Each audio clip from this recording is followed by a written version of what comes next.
ಒಂದು ಹೆಚ್ಚಿನ ಮಾಹಿತಿಯನ್ನು ಕಲೆ ಹಾಕ್ತಾ ಇದ್ದಾರೆ.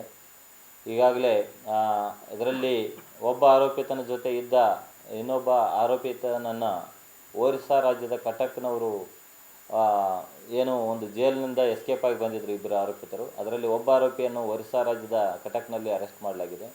ಸೊ ಇವು ಅಂತಾರಾಜ್ಯ ಏನು ಕಳ್ಳರ ಒಂದು ಗ್ಯಾಂಗ್ ಇದೆ, ಇದನ್ನು ಪತ್ತೆ ಮಾಡಲಿಕ್ಕೆ ಕರ್ನಾಟಕ ಪೊಲೀಸು, ಆಂಧ್ರ, ಒರಿಸ್ಸಾ ಮತ್ತು ಬಿಹಾರ ಹೀಗೆ ಎಲ್ಲ ರಾಜ್ಯಗಳ ತಂಡಗಳು ಸತತವಾಗಿ ಒಂದು ತಪಾಸಣೆಯನ್ನು ಮಾಡ್ತಾ ಇದ್ದಾರೆ. ಆದಷ್ಟು ಬೇಗ ಉಳಿದ ಆರೋಪಿತರ ಪತ್ತೆ ಮಾಡೋದು ಮತ್ತು ಏನು ಕಳ್ಳತನವಾದ ಏನು ಗೋಲ್ಡ್ ಐಟಮ್ಸ್ ಇದ್ದಾವೆ ಅದನ್ನು ಸಹಿತ ಪತ್ತೆ ಮಾಡುವ ನಿಟ್ಟಿನಲ್ಲಿ ನಮ್ಮ ಕಾರ್ಯಾಚರಣೆ ಮುಂದುವರೆದಿದೆ. ಇಲ್ಲ, ಅದು ಕೆಲವೊಬ್ಬರು ಹೇಳ್ತಾರೆ, ಬಟ್ ಅದಕ್ಕೆ ಸಂಬಂಧಪಟ್ಟಂತೆ ಅಧಿಕೃತವಾಗಿ ಇಲ್ಲೇ ಬಚ್ಚಿಟ್ಟಿದ್ದಾರೆ ಅಥವಾ ಇಲ್ಲೇ ಸೇಲ್ ಮಾಡಿದ್ದಾರೆ ಅಂತೇಳಿ ಯಾವುದೂ ಮಾಹಿತಿ ಇನ್ನೂ ಸಿಕ್ಕಿಲ್ಲ. ಇಲ್ಲ, ಏನು ಅವ್ರ ಕಡೆ ಇತ್ತು ಏನೋ ಒಂದು 60 ಗ್ರಾಮ್ ಅಷ್ಟು ಮಾತ್ರ ರಿಕವರಿ. ಏನು ಇಲ್ಲಿ ಇಲ್ಲಿಂದ ಏನು ಕಳ್ಳತನ ಆಗಿ ಹೋಗಿದ್ದು ಮಾಲ್ ಏನಿದೆ ಅದು ಇನ್ನೂ ಪತ್ತೆ ಆಗಿಲ್ಲ, ಅದು ಆಗಬೇಕಾಗಿದೆ.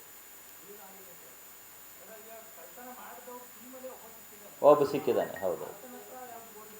ಇಲ್ಲ, ಆತನ ಹತ್ರ ಏನು ಜೊತೆಗೆ ಏನಿತ್ತು ಸಣ್ಣ ಪುಟ್ಟ 10 ಗ್ರಾಮ್ 20 ಗ್ರಾಮ್ ಆ ಥರ ಮಾತ್ರ ಸಿಕ್ಕಿದೆ. ಆದರೆ ಇಲ್ಲಿಂದ ಏನು ದೋಚ್ಕೊಂಡು ಹೋದ್ರಲ್ಲ ಆ ಮಟೀರಿಯಲನ್ನು ಇಬ್ಬರು ಆರೋಪಿತರು ತೆಗೆದುಕೊಂಡು ಹೋಗಿರ್ತಾರೆ. ಸೊ ಆ ಇಬ್ಬರು ಆರೋಪಿತರು ಇನ್ನೂ ಸಿಕ್ಕಿಲ್ಲ.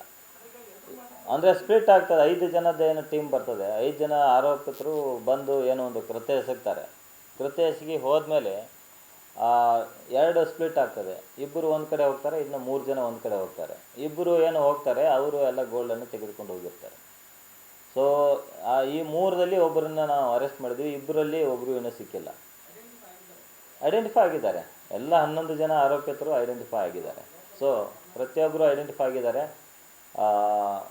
ಇದರಲ್ಲಿ ಒಬ್ಬರು ಮಾತ್ರ ಆಂಧ್ರಕ್ಕೆ ಸೇರಿದವರು, ಬಿಟ್ಟರೆ ಉಳಿದವರೆಲ್ಲ ಬಿಹಾರ ರಾಜ್ಯದವರು.